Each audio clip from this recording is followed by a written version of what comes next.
আসসালামু আলাইকুম। কেমন আছেন সবাই? করে ফেললাম উইন্টার সিজনের সবজিগুলো দিয়ে মাছের কারি। প্রথমে মাছগুলো ভেজে নিলাম, তারপরে জিরা তেজপাতা দিয়ে ফোড়ন দিলাম।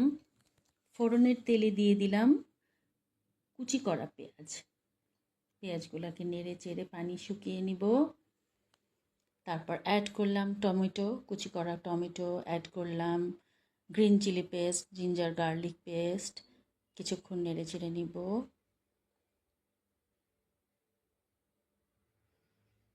তারপর অ্যাড করলাম গুঁড়া মশলাগুলা।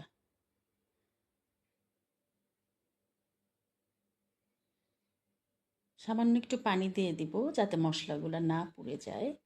তারপর একটু কষিয়ে নিব মশলাগুলা।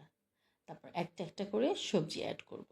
প্রথমে দিয়ে দিলাম ফালি করা আলু, তারপরে দিয়ে দিলাম আস্ত আস্ত শিম, তারপর দিয়ে দিলাম ফুলকপি।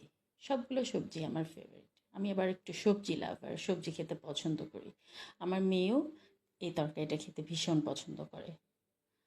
সবজি কষানো হয়ে গেছে। কালারটা কত সুন্দর হয়েছে দেখেন। এরপর পানি অ্যাড করে দিলাম, গরম পানি দিয়ে দিলাম। দিয়ে দিলাম ভেজে রাখা মাছগুলো।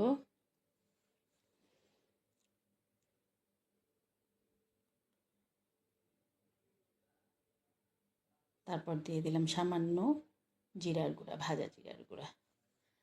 অল্প দিলাম যেহেতু ধনেপাতা অ্যাড করব। তারপর দিয়ে দিলাম ধনেপাতা। হয়ে গেল শীতের সবজির মাছের কারি। ভালো থাকবেন সবাই।